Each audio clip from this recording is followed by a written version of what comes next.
I am a phantom of modern rhymes. I am unseen by day and night, just trying to be seen. Phantom texture is all I've been.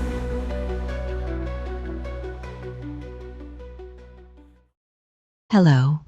In this reflective essay, the Phantom Texter explores the psychological and spiritual burden of maintaining human connection within the digital landscape. He expresses a deep-seated fear that the overwhelming volume of online interaction inevitably leads to a state of callous indifference, stripping individuals of their empathy. The Phantom attempts to resist the robotic automation typical of modern social media. So what do you think? What is the weight of echoes?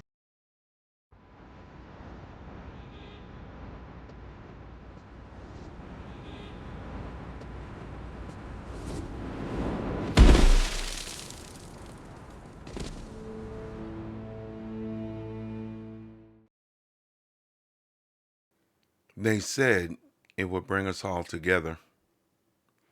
They said it would form a strong, large, diverse, and international community. Of course, they lied.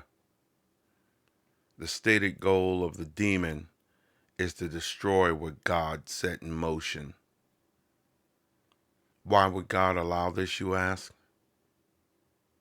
For us to show ourselves in judgment of our own actions. I fight to attain the stated goal. Every original comment requires an original answer from me. I can't be the only one who's made that vow. But at what point do I go from altruistic to demon? How many comments does it take to make someone indifferent and callous? I know I'm not close, but I'm just a phantom. If you're reading this now, you're just seeing a figure in the mist, words that fade in and out.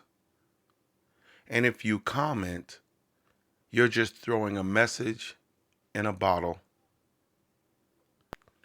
How many comments does it take to lose your humanity? How many views are required to push you to take it for granted?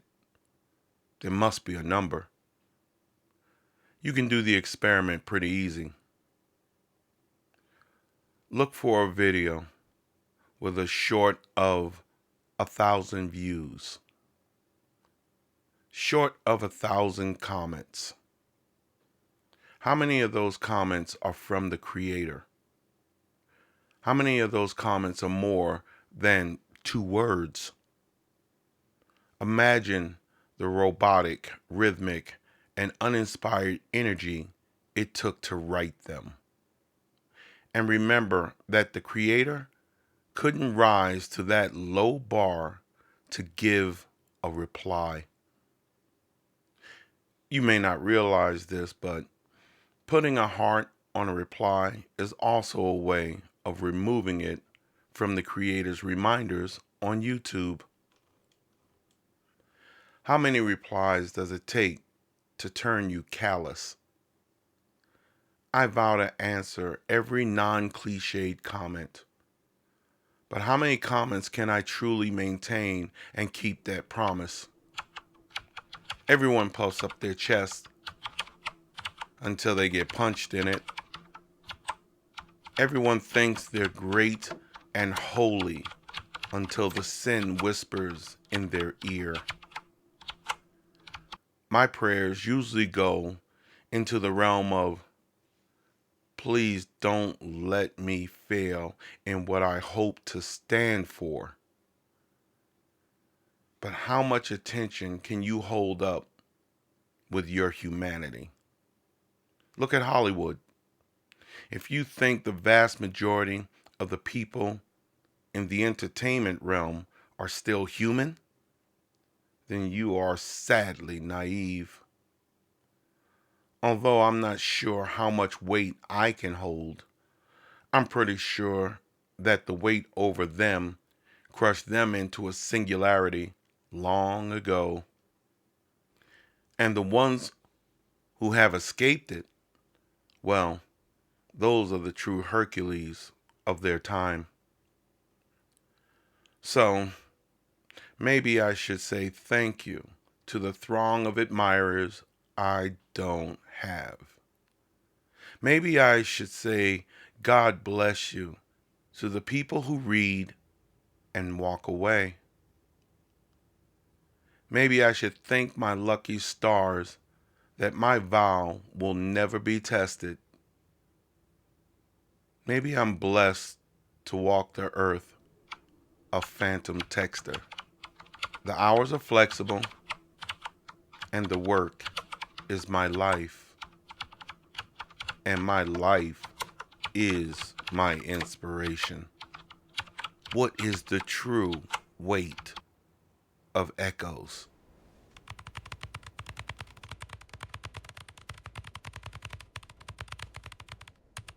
You know, I was feeling a little nostalgic the other day, thinking back to the early 2000s. Right. Do you remember the sales pitch we all got for the internet back then? It was so shiny. Oh, absolutely. The global village, the idea that we were all going to, hold hands across the ocean. Right. The promise was that social media would create this golden age of empathy. We'd finally understand each other because we could hear each other. It was a beautiful utopian vision. And to be fair, for a hot minute there, it kind of felt like it might actually happen. Keywords. For a minute. Because if you spend 5 minutes in any comment section today, you realize that Village isn't just on fire. It's been paved over. It's been paved over, and there's a billboard screaming at you.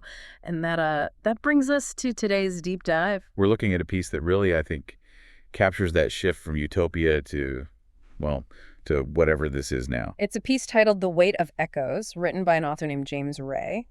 But he writes under this persona that I find fascinating. He calls himself the Phantom Texter. It was published just this February, 2026. And I have to say, this isn't your standard social media is bad for you article. No, it's not. Usually we talk about digital burnout in terms of like dopamine receptors or attention span. Oh. Very clinical. Right.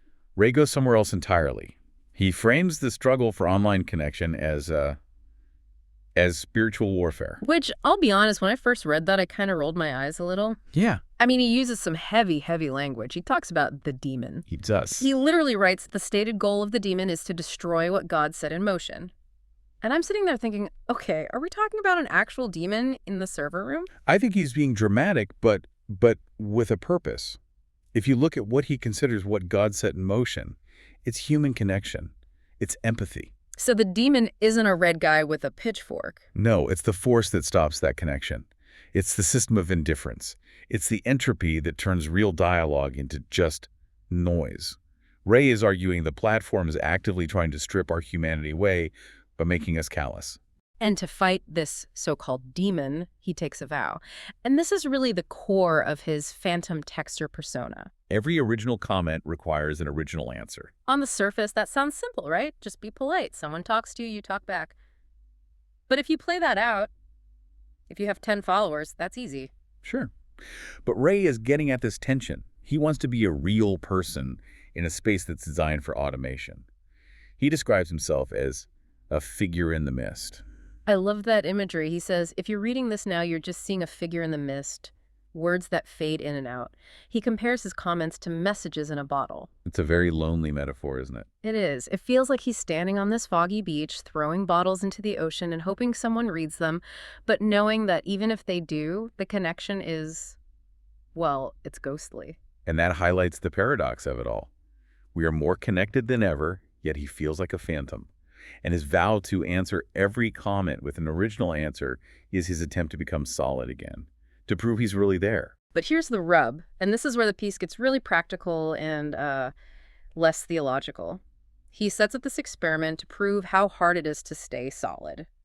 The low bar experiment. Yeah, and I actually tried this. So he tells you, the reader, go find a video or a post, not a viral one with 10 million views. Find something small. Right. Fewer than 1,000 views, fewer than 1,000 comments. The kind of main street of the internet, where the global village should still be working. It should be. And he says, Look at the replies. Look at how the creator interacts with the handful of people who bothered to write to them. And what did you find? It's just disappointing. He calls it robotic, rhythmic, and uninspired energy. You see so much thanks, cool, 100 emoji, He calls this the two-word bar. the two-word bar. He points out that even when the volume is low and there's no excuse, you're not too busy, creators still fail to clear this incredibly low bar of writing a complete sentence. You know, I realized I do this in my own texts, not just online. My mom will send me this long, beautiful text about her garden, and I'll just write back. Nice. Ouch. No, I feel bad just admitting it. But it's the same mechanic, isn't it? It's not that I don't care. It's that the medium encourages me to be efficient instead of engaged. And that's the demon at work in Ray's world. It's the creep of indifference. It's engineered into the system. Okay, so let's connect those dots. We have the spiritual war against connection and the two-word bar of indifference. How does the system actually win? He points to a very specific button, The heart button. that little innocent heart icon next to a comment. This was the part of the piece that really it shifted my perspective. Because we're trained to see the heart or the like as affection. It means I saw this and I appreciate it. Yeah, it's a digital hug, little pat on the back. Ray completely disagrees. He says, look at the user interface. Look at what actually happens when you click it. He calls the heart button a broom. A broom. That is so cynical, but Well- it's perfect. He writes, putting a heart on a reply is also a way of removing it from the creator's reminders. It's a notification management tool. And that just, it hit me like a ton of bricks. Because when I open my app and I see 10 notifications, I feel stressed. It's a to-do list. And clicking that heart, just poof, it clears the list. Exactly. You aren't engaging with the human on the other end. You're handling the task. The heart isn't saying, I love you. The heart is saying, I am done with you. I am done with you. Wow. It's a dismissal.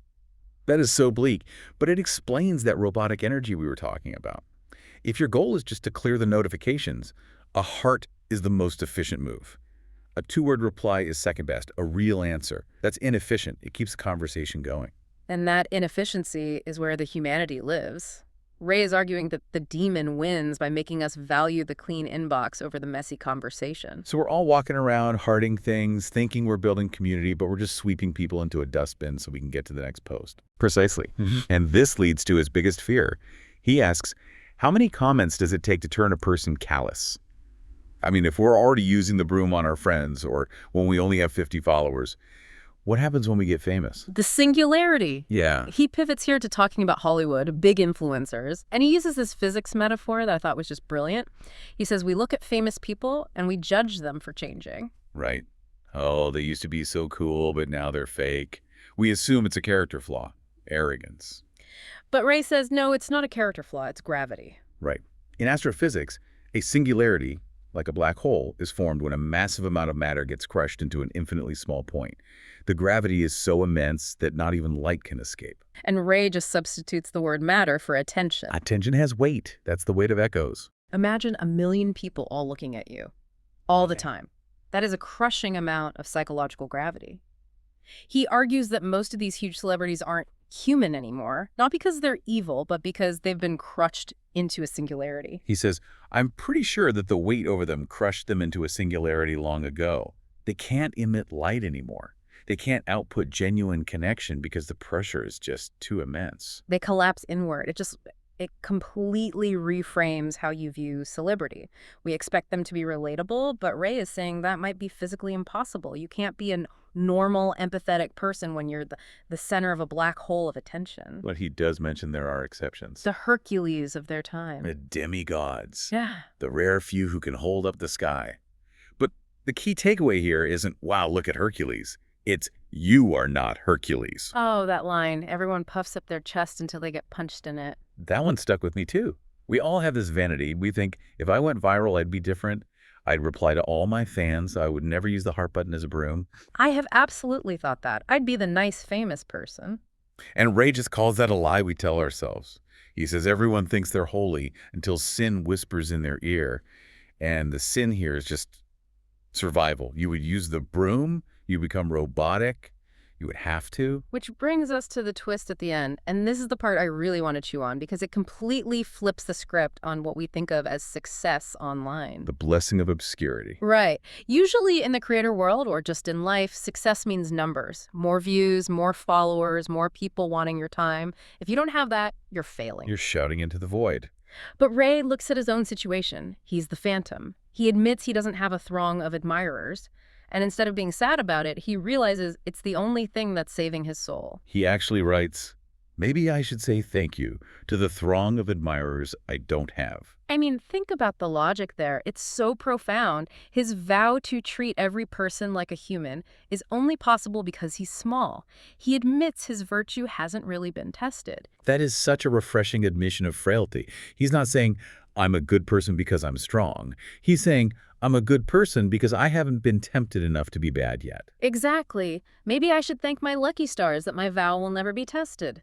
He's reframing obscurity not as failure, but as, like, a protective shield.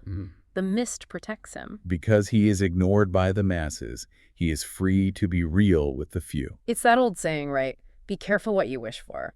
We all want the viral moment, but Ray is telling us the viral moment might be the moment you die, metaphorically, the moment you become that singularity. It challenges the entire metric of the internet. If winning means becoming a black hole, maybe we should all be trying to lose. Maybe the goal isn't to grow. Maybe the goal is to stay small enough to stay human. Blessed to walk the earth, a phantom texter. It sounds almost like a superhero origin story, but the superpower is just having the time to give a damn. In an economy of attention, that is a superpower. If you spread your attention too thin, it just evaporates. He keeps us concentrated. So let's take this offline for a minute. Most of our listeners probably aren't trying to be the next big influencer, but we all live in this echo chamber. What does this piece tell me to do with my phone today? I think it asks you to stop and look at your brooms. I mean, brooms. When you get a text or an email or a message from a friend, do you actually engage with it? Or do you just want that little red dot to go away? I feel so attacked right now. We all should. That's his point. He's not judging from a high horse. He's in the mist with us. He's saying, I know the temptation. The temptation is to process people like data. So the challenge is to resist that efficiency, to be inefficient. The challenge is to slow down. And maybe to accept that you can't answer everyone, but for the ones you do answer, you make it count. You don't just echo, you speak. It's kind of giving yourself permission to be small, isn't it? It is. Permission to say, I don't need 1,000 online friends. I need 3 real friends who I actually write full sentences to. And to realize that by staying small, you aren't failing. You are preserving the very thing the demon wants to take from you. Your ability to care. I love that. The weight of echoes.